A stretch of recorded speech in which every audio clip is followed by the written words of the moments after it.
വെള്ളത്തിൽ ജീവിക്കുന്ന ഏറ്റവും വലിയ ജലപ്രാണിയാണ് ജെയിന്റ് വാട്ടർ ബഗ്. ബെലോസ്റ്റോമാറ്റിഡെ എന്ന പ്രാണി കുടുംബത്തിലാണ് ഇവ ഉൾപ്പെടുന്നത്.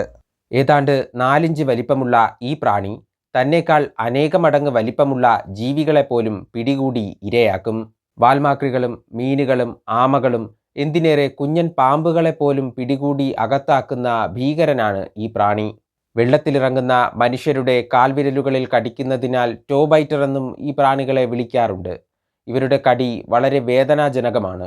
ഉമിനീരും എൻസൈമുകളും ചില രാസപദാർത്ഥങ്ങളും അടങ്ങിയ ദ്രാവകം റോസ്ട്രം എന്നറിയപ്പെടുന്ന വായ്ഭാഗം ഉപയോഗിച്ച് ഇവർ ഇരയുടെ ശരീരത്തിൽ കുത്തിവയ്ക്കും. ഈ ദ്രാവകം ഇരയെ മരവിപ്പിക്കുകയും അവയുടെ ആന്തരിക അവയവങ്ങളെ ദ്രാവക രൂപത്തിലാക്കി മാറ്റുകയും ചെയ്യും. പിന്നീട് ഇവരിത് ജ്യൂസ് പോലെ വലിച്ചു കുടിക്കും. കുളങ്ങൾ, തടാകങ്ങൾ, ചതുപ്പുകൾ പോലുള്ള ശുദ്ധജല ആവാസ ഇടങ്ങളിലാണ് ഈ പ്രാണികൾ ജീവിക്കുന്നത്. ഈ പ്രാണികൾ മികച്ച നീന്തൽക്കാരാണ്. കരയിലാണെങ്കിൽ നന്നായി പറക്കുകയും ചെയ്യും.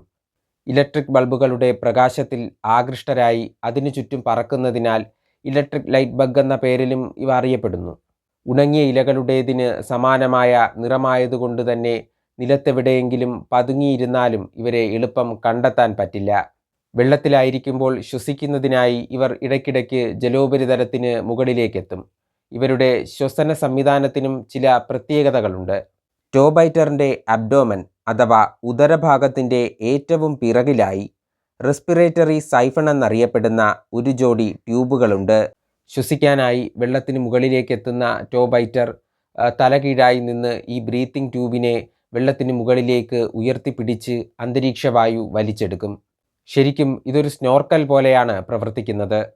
ചിറകുകൾക്കിടയിൽ വായുകുമിളകൾ സൂക്ഷിച്ച് പിന്നീട് സ്പൈറക്കിൾസ് എന്നറിയപ്പെടുന്ന ചെറിയ സുഷിരങ്ങളിലൂടെ വായു വലിച്ചെടുത്ത് ശ്വസിക്കാനും ഇവയ്ക്ക് പറ്റും.